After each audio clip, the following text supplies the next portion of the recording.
Hello, welcome to my channel. Welcome to me. Welcome to my world. Welcome to my reality. Welcome to my beautiful space. Jesus is my reality. I said it is my identification number. Yeah. So I would like to share you a story, a brief story, more like a testimony. So I was a little girl, 8 years old. I had an accident that had to do with my eyes, and I went for surgery. I went in for surgery, and out of the surgery, everything went fine. The struggles were real, but I pulled up because God was there. I was a little girl that didn't even know what was happening. You get? So I really didn't even know that this thing was really bad, but I knew it was bad because I had to go under the knife and everything. So my eyes were 50-50.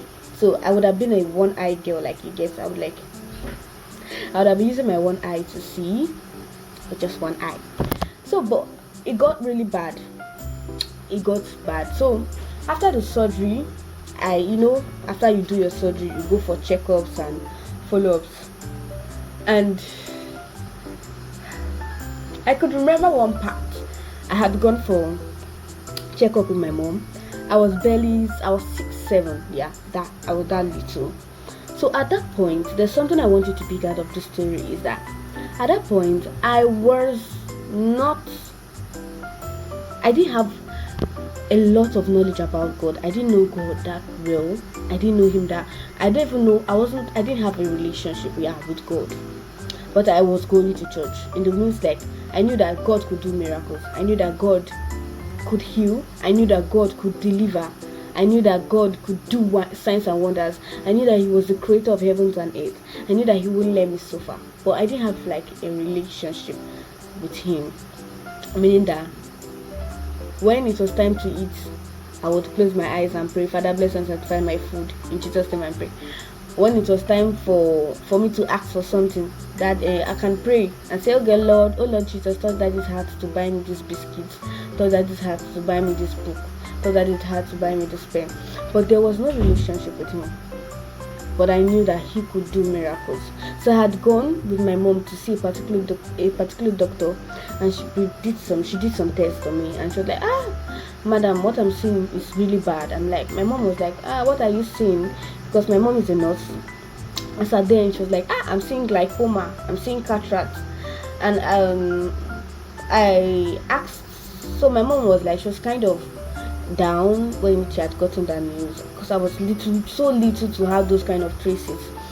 So we had left the lady's house, and I asked my mom, I said, Mom, what is the meaning of what the doctor said?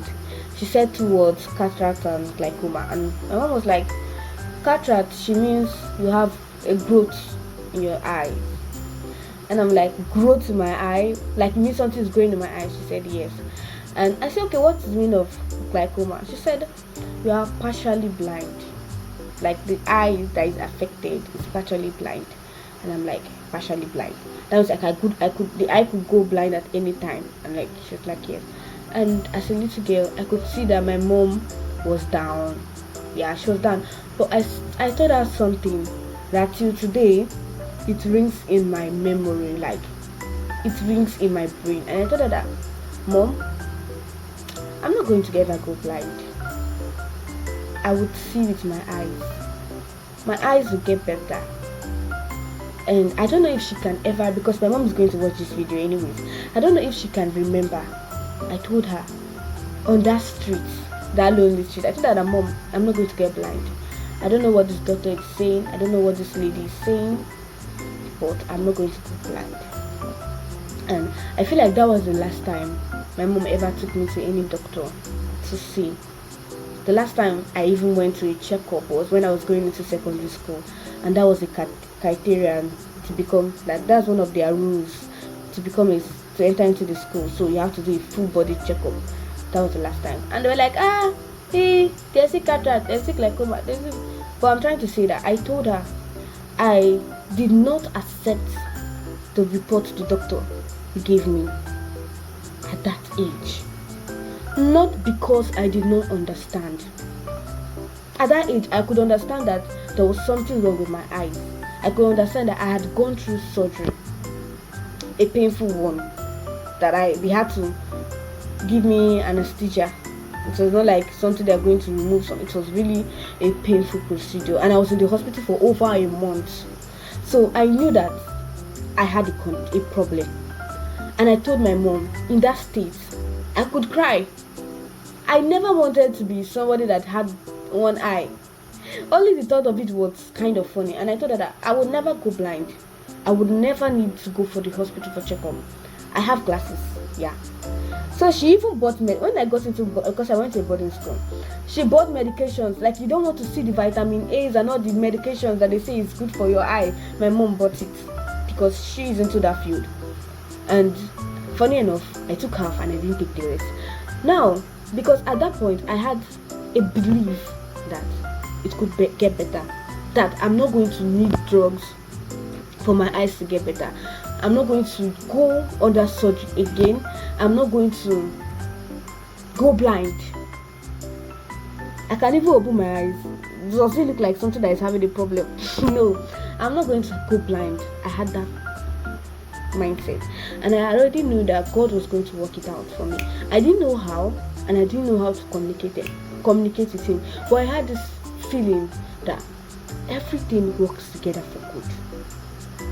So I told my mom that I wasn't going to go blind, and she looked at me with that look.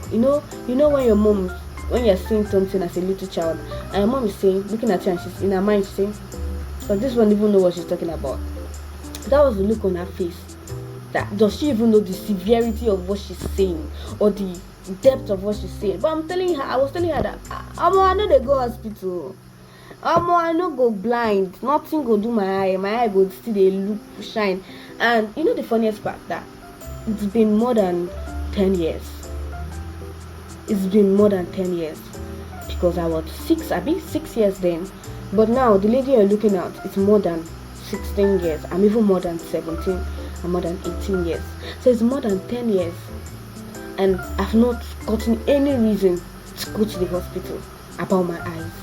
It keeps getting better. Sometimes I walk and I try to look at things from far if I can see it, and I feel like the way I'm seeing this thing was not the way I saw it last year. To show that my eyes keeps improving. Whatever you're going through, whatever reports they had given you by the doctor, by your teachers, by anybody, do not forget that there is a man that is in there for you, that is interested in you and is interested in your case. I just need you to draw close to Jesus. He is the helper in time of need. No matter how bad it may get, he has always been there. And the funniest part is that I don't know how he was for me.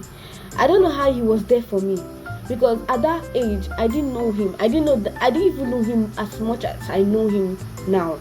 I'm still getting to know him every day. But the way I know him now was not the same way I knew him then. But he listened. He saw the little faith that was in me. He saw the little belief that I had in him. And he made everything perfect. And that is one of the reasons that you can tell me anything you want to tell me about God, but I already have my conviction. I've already experienced him to the point I know that this is you're saying. God has proved himself to me.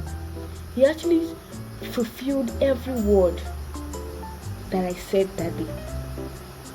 He actually proved himself as the king and the healer to me. So I had experienced my own share of healing. And so there's nothing that you have to tell me that this case is bad though, that I will not know that Jesus will heal. Do you know what it means for them to say to a child that is small and say there's a possibility that this one of your eyes, you will not use it to see it again?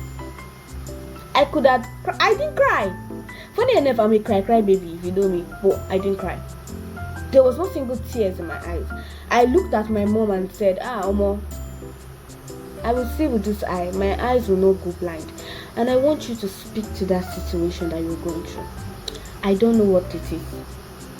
And I don't have an idea to what it is. I want you to speak and say, you would not swallow me.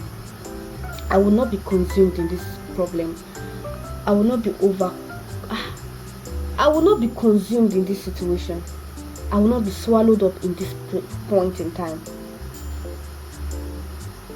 because help is here, and your helper is Jesus. He's always ready to help you. He's always ready to stand by you. He's always ready to hold your hands and walk you through the pillar of salt, the pillar of fire, and the pillar of troubles and the mountains that are set before you. He's always ready to hold you.